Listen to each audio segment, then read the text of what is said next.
Laser surgery ये बहुत ही common term है जो कि मेरे ख्याल से हर एक व्यक्ति को पता है। और आजकल लेजर सर्जरी ऐसा ही नहीं है कि सिर्फ एक बीमारी को ट्रीट करने के लिए यूज की जाती है। आजकल काफी सारी बीमारियां हैं जो कि लेजर के माध्यम से ठीक हो सकती हैं। तो आज मैं आपसे डिस्कस करना चाहूंगा कि लैट्रिन के रास्ते के आसपास की कौन सी बीमारियां हैं जो हम लेजर से ठीक कर सकते हैं और क्या अन्य बीमारियां हैं जिसमें लेजर का रोल है। I am doctor Sachin Mittal. I am a robotic, laparoscopic and laser surgeon in Amrita hospital Faridabad. So laser एक बहुत ही कॉमन टर्म है जो हर एक आदमी जानता है, पर ऐसा नहीं है कि सारी लेजर अलग हो, तो सारी लेजर सेम होती हैं। हर एक लेजर अलग अलग होती है। जैसे आंखों की बीमारियों में लेजर का रोल है, यूरोलॉजी या किडनी स्टोन से रिलेटेड बीमारियों में लेजर का रोल है, और भी बॉडी के अदर ऑर्गन्स में जो बीमारियां होती हैं उसमें लेजर का रोल होता है। पर लेजर के काफी टाइप होते हैं, जैसे कार्बन डाइऑक्साइड लेजर होती है, हॉल्मियम लेजर होती है और डायोड लेजर होती है। तो मैं अपनी जो फील्ड है, जैसे आजकल एक नया फील्ड आया है लेजर प्रोक्टोलॉजी, जिसके अंदर हम पाइल्स, फिशर, फिशुला, ये सब बीमारियां लेजर के माध्यम से ठीक करते हैं। कुछ और बीमारियां हैं जैसे कि पाइलोनिडल साइनस या वेरिकोज वेन, उसके अंदर भी लेजर का बहुत अच्छा रोल है। तो पहली बात मैं ये बताना चाहूंगा कि हम इस बीमारियों में लेजर को क्यों प्रेफर करते हैं।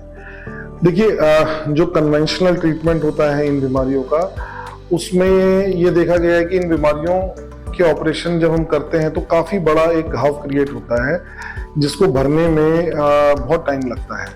उसमें पेशेंट को दर्द भी काफी होता है, डेली ड्रेसिंग करानी पड़ती है, काफी टाइम तक घर पे रुकना पड़ता है। तो हर तरह से इसमें ये पेशेंट के लिए एक बड़ा ट्रॉमेटिक प्रोसीजर होता है। पर लेजर के आने के बाद बिल्कुल चीजें बदल गई हैं। हम पेशेंट को अगले दिन डिस्चार्ज कर देते हैं और फिर पेशेंट जल्दी से जल्दी अपने काम पे जा सकता है। सो ये कुछ लेजर की बड़ी अच्छी एडवांटेजेस हैं जिसकी वजह से आज लेजर जो है काफी प्रेफर किया जाता है। तो जो हम अपने इस फील्ड में लेजर यूज करते हैं वो डायोड लेजर होती है, जो हम इन बीमारियों में यूज करते हैं। जैसे कि पाइल्स का ट्रीटमेंट है। पाइल्स का ट्रीटमेंट पहले ओपन पद्धति से होता था जिसमें काफी सारे घाव क्रिएट होते थे, और लेजर के आने के बाद हम मरीज को नेक्स्ट डे डिस्चार्ज कर देते हैं। कोई कट नहीं होता है, कोई चीरा नहीं होता है, कोई दर्द नहीं होता है, और मरीज अगले दिन से अपने काम पे जा सकता है। स्पेशली फिशुला और पाइलोनिडल साइनस का ट्रीटमेंट, इन बीमारियों के अंदर जो कन्वेंशनल ट्रीटमेंट था, बहुत बड़ा घाव बनता था जिसमें पेशेंट को रोज ड्रेसिंग करानी पड़ती है। पर लेजर के आने के बाद तो आप बिलीव नहीं करेंगे कि छोटे से छोटा जो एक घाव जो होता है बिल्कुल दिखता भी नहीं है। उसमें पेशेंट्स को कोई ड्रेसिंग की भी जरूरत नहीं होती है और 1-2 दिन में पेशेंट अपने काम पे जा सकता है। Same is with varicose veins. Varicose veins भी एक बहुत कॉमन समस्या है जिसमें पैर पे आपको नसें फूली हुई दिखा देती हैं या पैरों पे अल्सर बनते हैं। पहले इसी बीमारी का इलाज हम चीरे से करते थे जिसमें कट आता था और पूरा वेन्स को निकालना पड़ता था। पर आजकल लेजर के माध्यम से अब कोई कट, कोई चीरा विजिबल नहीं होता है और हमारा सक्सेस रेट भी इसमें 100% आता है।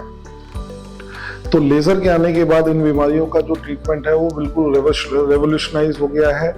मरीज को बहुत कंफर्ट रहता है, मरीज जल्दी से जल्दी अपने काम पे जा सकता है।